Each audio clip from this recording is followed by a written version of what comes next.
Live from the BDN Studios, it's Bang and Dang. That's awesome. If you don't like that, then You ain't black.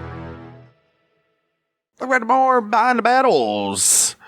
Looking at another Union general coming up after covering the first woman to receive the Medal of Honor last week, Mary Edwards Walker. This guy, he'll be the third general we covered that made it into the year 1900. Oh, He might be the oldest one. I think Longstreet made it a little past 1914. this motherfucker lived to be old. They didn't live that long back then. Well, he did Almost a hundo. This guy did. He's also, we're talking about Daniel Sickles. He was a politician, a Civil War veteran, obviously. He was a House of Representatives before and after the war, and before the war, while he was a U.S. representative, he murdered his wife. Or he murdered his wife's lover, my bad. Philip Barton Key II. They were cheating. He was cheating with his wife and gunned him down in the middle of the street. And he's the first person to ever use temporary insanity as legal defense. Well, back then, when it comes to marriage, Oh, we'll get to it. right? The day is October 20th, 1819, New York City. Daniel Edgar Sickles, he enters the world. Though, like a lot of things in his life, the story of his birth year isn't exactly straightforward. Officially, he was born to Susan Marsh Sickles and George Garrett Sickles. He was a patent lawyer and a politician. Ooh, a patent lawyer. That was a piece of shit, huh? But sometimes you also see his birth listed as 1825, and that's no accident. Sickles himself liked to shave a few years off. Historians think he wanted to seem younger, especially when he later married a woman literally half his age, so everybody didn't look down on him so much. Right. Not a weirdo. Oh, wow. Wow. As a young man, Sickles, he learned the printer's trade. He didn't stop there, though. He enrolled at the University of the City of New York, what is now known as NYU. Oh, nice. Good college. And later, he decided law was the way to go. He trained under Benjamin Butler, which was a well-known lawyer at that time. By 1843, Sickles had passed the bar. Just 4 years later, 1847, he stepped into politics.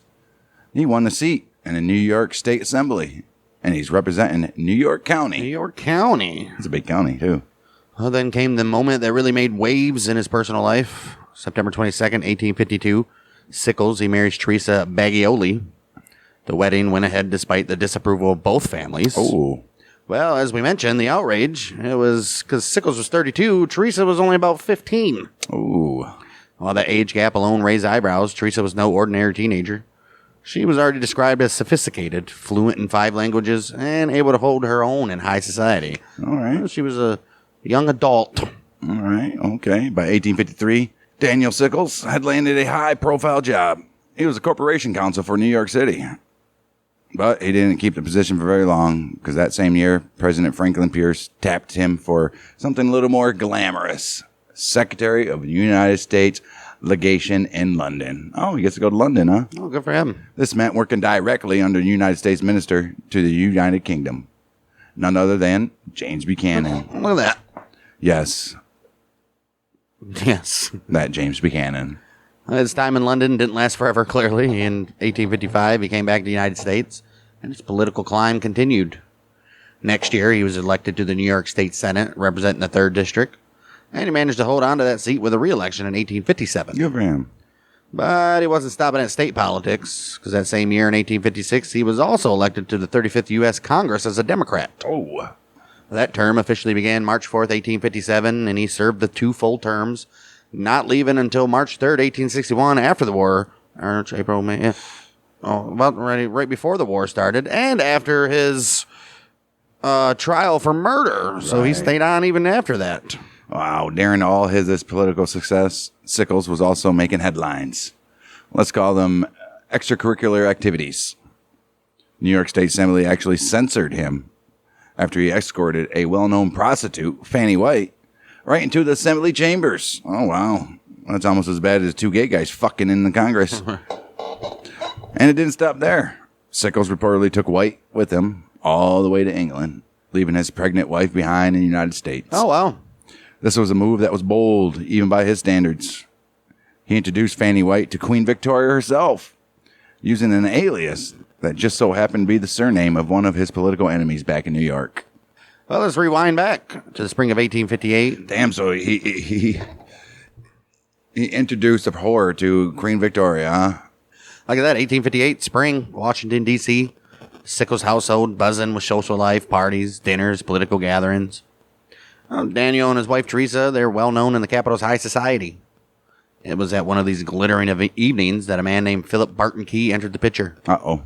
Key, he was a widower, charming and already well connected. Yeah, his daddy literally wrote the anthem. Right. He and Sickles became friendly, and before long, Key had also grown close to Teresa. Usually how it goes. He don't treat you right. Close enough, he began escorting her around town. Oh, wow. Wow, what Daniel didn't realize at the time was that Philip Barton Key and Teresa, they started an affair. Their rendezvous spot, you asked? Well, it was a vacant house on 15th Street. This is near Lafayette Square. Jeez, don't even have the decency to do anything? They gotta go bang in a rundown house? Why, Washington being Washington, whispers of the affair started making the rounds. But somehow Sickles stayed in the dark. Oh, they ain't gonna let him know. Well, that all changed night of February 24th, 1859. Oh, jeez. Daniel received an anonymous letter. It was blunt, detailed, and impossible to ignore. It spelled out the affair in no uncertain terms. Sickles began quietly asking around about who'd been visiting that vacant house, and he soon found the truth was undeniable. Teresa was indeed involved with Key. Oh, he's pissed. They heard her moans and screams coming from the candlelight. Oh, my. When Sickles confronted her, Teresa initially denied everything. But when Daniel laid out the specifics, the kind only someone who know the whole story could give, she was like, fuck. She was like, all right. Call it. All right. And he didn't stop there. He demanded she put that confession in a writing. And she did. And somehow the written confession found its way into the press. Oh, somehow. I wonder how. Splashing their scandal across newspapers and setting off a fresh wave of controversy. Yeah, and just 3 days after that, February 27th, the drama turned deadly. Sickles, he spotted Key in Lafayette Square. Why are you still hanging out around when you know your shit's all over the newspaper, dude? Right. He was chatting with Samuel Butterworth. What happened next became one of the most infamous moments in Washington history.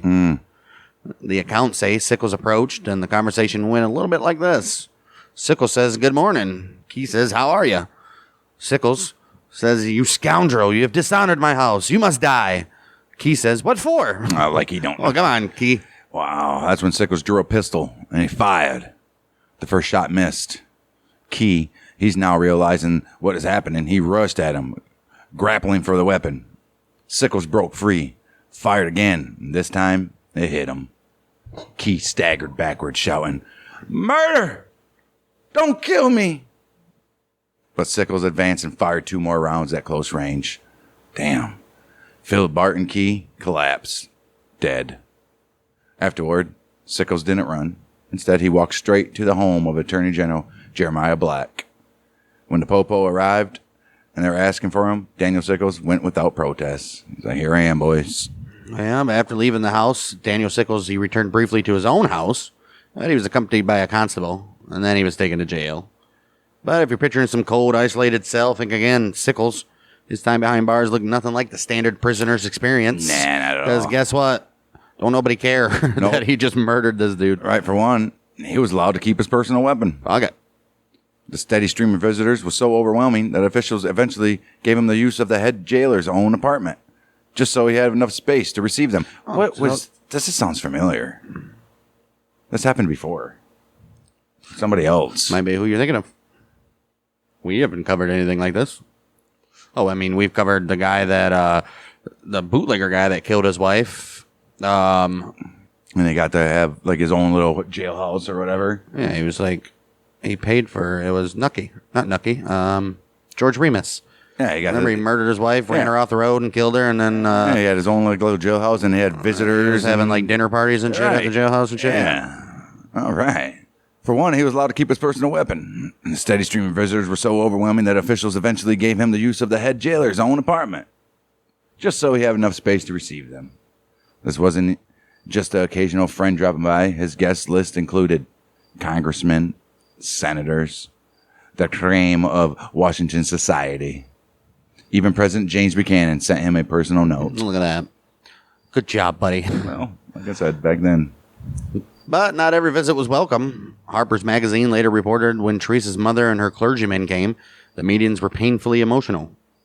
They told Sickles that Teresa was consumed with grief, shame, and sorrow, and that losing her wedding ring, which Sickles had taken during his earlier visit home, it was more than she could bear. Oh, I'm sorry. I loved you. I still sorry. do. It was a mistake. Wow, when the trial finally came, Sickles faced a charge of murder. But he didn't face it alone. His defense team was stacked with political heavyweights, including Edwin Stanton, which is future Secretary of War, James T. Brady, a Tammany Hall ally like Sickles himself. Oh, if you've been following up on our other podcast, Outlaws and Gunslingers, you know Tammany Hall was no joke. Yeah. And then came the legal twist that made history. Sickles pled temporary insanity, marking the first time this defense had ever been used in the United States of America. He said, I just seen him and I blacked out. I couldn't control my, That's exactly what he said, because before the jury, he argued that, or Stanton argued that Sickles had been driven out of his mind by his wife's infidelity. Right. That in those moments in Lafayette Square, he wasn't thinking like a rational man. Newspapers quickly seized on the narrative, painting Sickles as sort of a chivalrous hero who had, quote-unquote, saved all the ladies of Washington from this rogue named Key. Oh. Well, for Key to be like, for what? Wow, the written confession Sickles had wrung from Teresa, well, the court ruled it inadmissible. Yeah, you can't do that. Somehow it still found its way into the press. Well, like we said. Between the sensational headlines, dramatic courtroom scenes, sheer novelty of the insanity defense, Washington had little else to talk about for weeks. National papers covered the trial extensively, and much of the coverage leaned in Sickles' favor. The result, you guessed it, acquittal. Acquittal. But in a twist that stunned the public, Sickles then publicly forgave Teresa. He withdrew, at least briefly, from the public spotlight, though he never resigned from Congress, like we said. Ironically, this act of forgiveness seemed to outrage the public more than the killing itself, or even the fact that he just made a legal history with his highly unorthodox acquittal. Right. They were more pissed at him for forgiving the little whore than him killing the other guy. Right. Which, back then, understandable. Right. Oh, wow. Let's take a look at his time in the Civil War. Back in the 50s, long before his name became tied to murder trials and battlefield drama, Sickles already had military connection. He'd received a commission in the 12th Regiment of the New York Militia and risen to the rank of major. Mind you, this dude had no military training prior. Right. And Sickles, he wasn't shy about showing it either. Because when he was in London, he insisted on wearing his militia uniform for ceremonial events. And in true Sickles fashion, he managed to stir up a minor diplomatic scandal by snubbing Queen Victoria herself during the Independence Day celebration. Oh, damn. He's like, I ain't shaking your hand. We're celebrating our independence, Right. bitch. Bitch, it's from you. Well, fast forward to 61. Civil War breaks out. Sickles, he sees an opportunity not just to serve the Union, but to patch up his battered public image. He threw himself into raising volunteer units in New York for the Union Army, obviously. Thanks to his earlier militia experience and his well-oiled political network, he was appointed colonel of the 70th New York Infantry. Damn. One of the 4 regiments he personally organized. That September, he was then promoted to Brigadier General of Volunteers. Okay. And by then, he was already well known in military circles, and not for his battlefield record, but for his colorful reputation. Wow. While some Union commanders quietly followed the letter of the law regarding escaped slaves, Sickles took a different approach. According to author Gary Bollard's Daniel Sickles, A Life, he not only refused to return runaway slaves who made it to his camp in Northern Virginia, he put many of them on the federal payroll as servants. He even began training male escapees as soldiers. That move earned him praise from the powerful Congressional Committee on the Conduct of the War. Look at you, guy. Well, then came a sudden career snag. March of 1862, Congress refused to confirm his commission and forced him to give up his command. Oh, wow. But he wasn't about to fade quietly. He worked his political connections in Washington, and by May 24th that same year, he had both his rank and command back. Oh. And that's just in time for the Peninsula Campaign. Timing meant he missed his brigade's big moments at the Battle of Williamsburg, but when he did see actual action at the Battle of Seven Pines and the 7 Days battles, he named his brigade the Excelsior Brigade of the Army of the Potomac. He named it competently, despite never having commanded troops in combat before, even though you're trying to say my brigade's the highest of them all. Oh, wow. Still, Sickles had a habit of missing major fights. He skipped the Second Battle of Bull Run after using his influence to take leave for recruiting back in New York. He wasn't at Antietam either. His corps, the Third Corps, was tied down along the lower Potomac, guarding Washington, D.C. Sickles' strongest ally in the Army was Major General Joseph Hooker, his 1st Division commander, and a man whose reputation as a political schemer and hard-drinking ladies' man matched his own. The two made quite a pair. Oh, fucking debauchery twins. Huh? Right. At Fredericksburg, Sickles' division sat in reserve, but bigger things were coming. January 16th, 1863, old Lincoln, he nominated him for promotion to Major General. That was retroactive back to November 29th, 1862. Seton didn't confirm it until March 9th, and Lincoln didn't formally appoint him until March 11th. But before all that paperwork was done, Hooker, who's now in charge of the entire Army of the Potomac, he gave Sickles command of the Third Corps in February anyways. He's like, you're going to get it anyways, buddy. Ooh, that appointment ruffled feathers. Sickles was now the only Corps commander without a West Point education. Right. Chancellorsville, his energy and quick instincts stood out.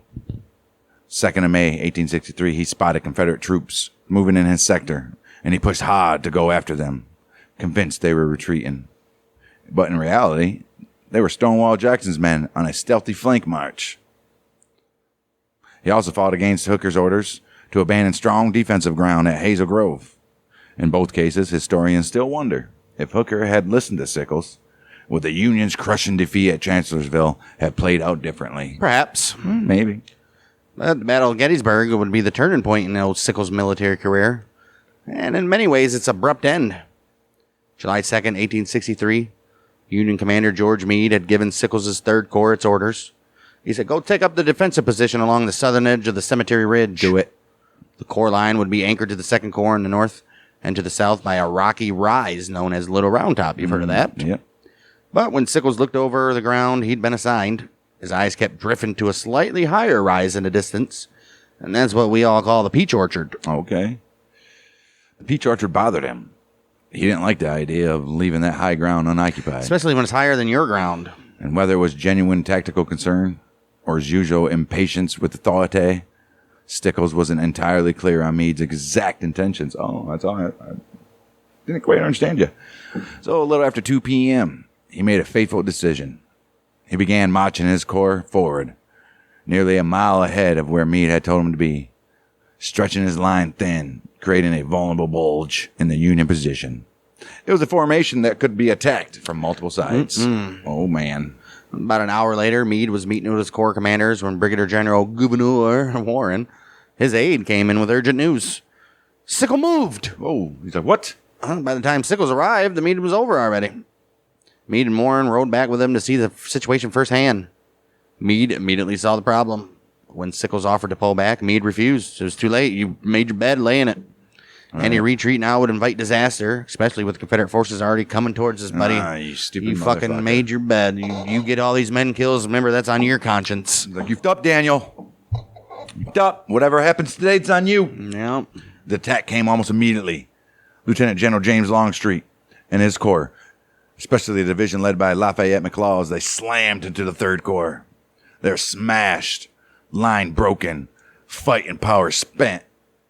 Gettysburg historian Edwin Connington would later say Sickles deserved much of the blame for the near disaster in the center of the Union line. Historian Stephen Sears was just as blunt. By disobeying Meade's orders, Sickles had risked not just his corps, but the Army's entire defensive plan. Well, as usual, not everybody saw it that way. Of course. Another historian, a military historian, John Keegan, he argues that Sickles' move may have blunted the entire Confederate attack, preventing the collapse of the Union position. Maybe they weren't expecting him so close or something. Very possible. Pulitzer Prize-winning historian James McPherson echoed that thought. He said Sickles' unwise move may have accidentally foiled Lee's hopes. It's very possible because He wasn't expecting nobody. Maybe didn't we go over it?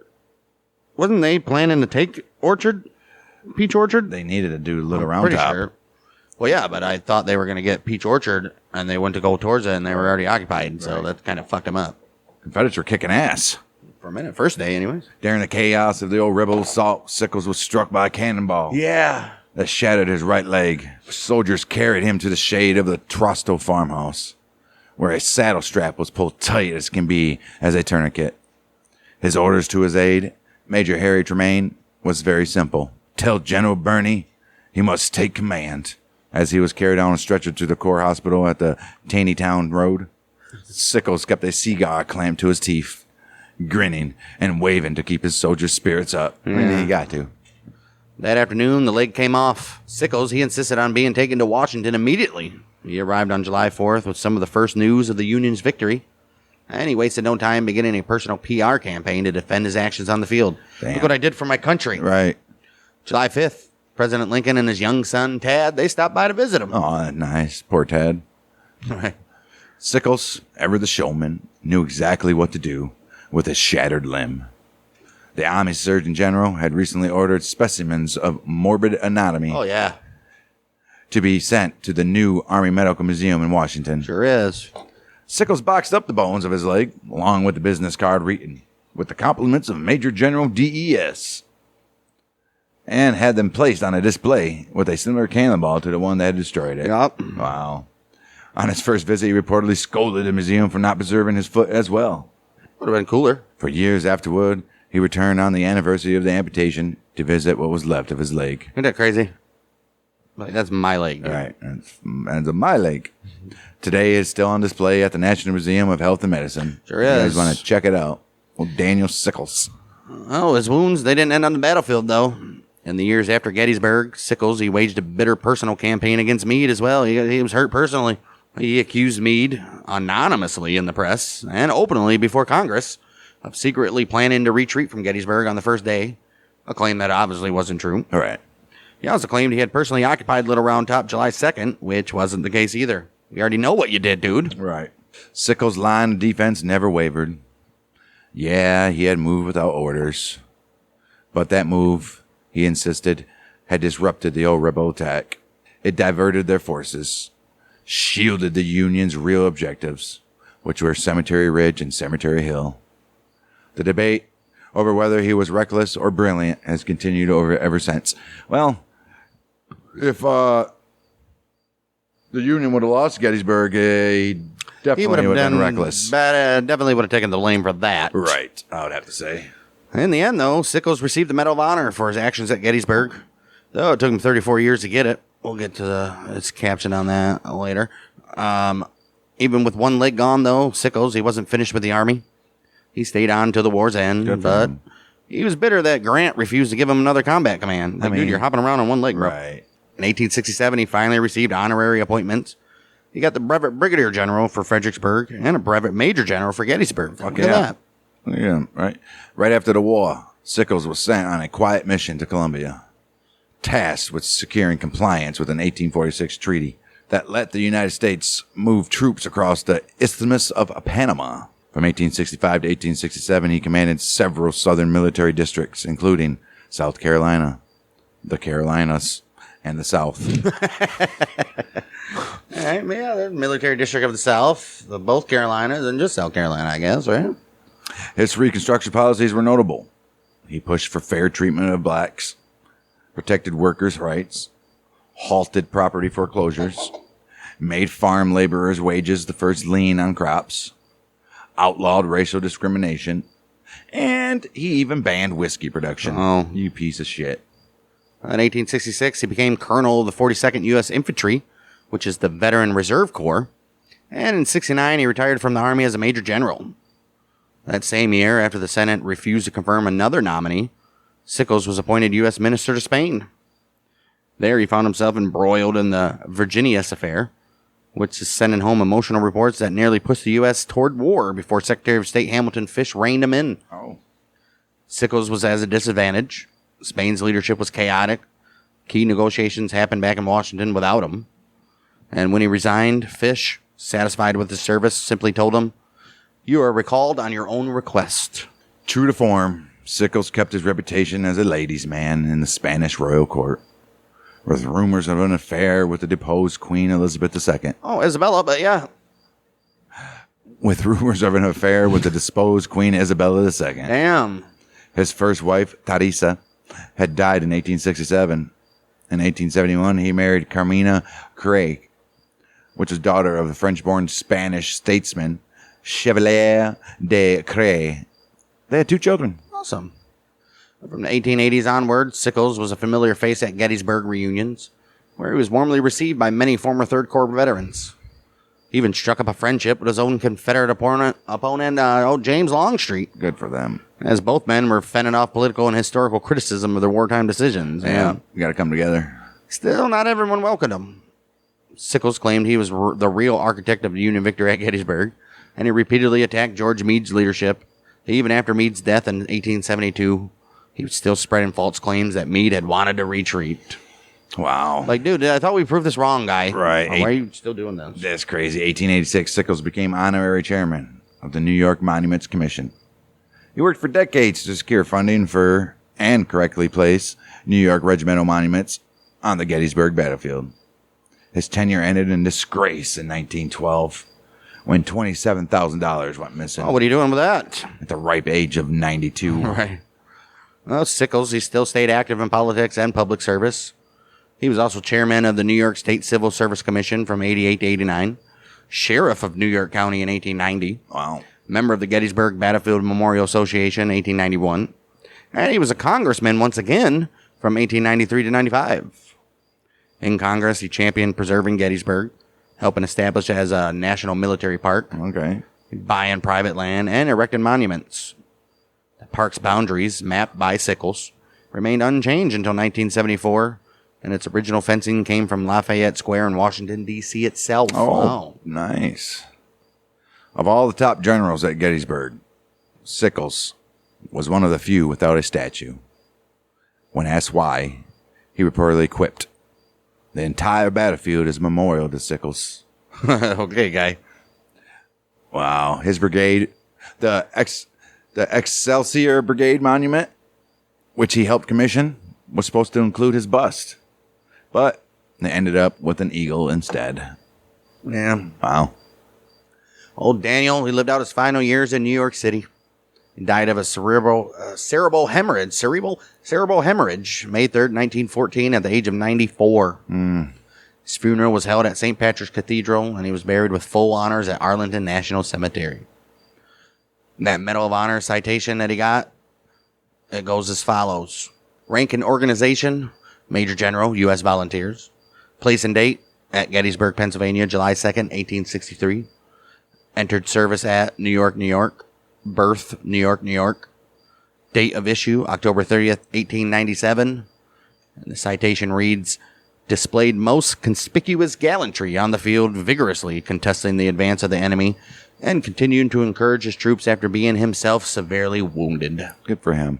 That's Wow. Daniel Sickles. Talk about a guy being in the right place at the right time, or right situation at the right time, but Well, I mean, the dude literally got away with murder, so of course he's just going to be a pompous guy for the rest of his life, and Yeah. he can't do no He seemed wrong. like- I'm not listening to nobody. yeah, he seemed like one of those guys you meet at a party and you're just like, I don't want to punch that motherfucker. Yeah, always talking up himself and Right. whatever you say. Well, I did this there, blah blah blah. One of those things. My leg's in a museum. Shut the fuck up. We know, Daniel. We know. The fucking guy from Happy Gilmore. Shooter. He spends more time in the sand than David Hasselhoff. Right. It was funny the first time I heard it. Right. That's Daniel Sickles. Cool. Another guy. One of the few that lived into the 1900s and a ripe old age of the generals we've covered so far. So that's Daniel Sickles. We'll be back next week for a Confederate general of some sort. Don't know who it's going to be, but it'll be a Confederate for sure. And so, you know the deal. Like, subscribe, comment, share us with your friends, leave a review on podcast apps, and join us next week for more. Even if it's a comment that fucking totally dog us, we'll take it, boys. Right. Got to get that algorithm, baby. We don't care. We don't get offended, motherfuckers. Gotta get the algorithm, baby. We'll see you next week on Battles of the Civil War. Behind the Battles, where I'm at the Michiganders. Bang, Bang. bang.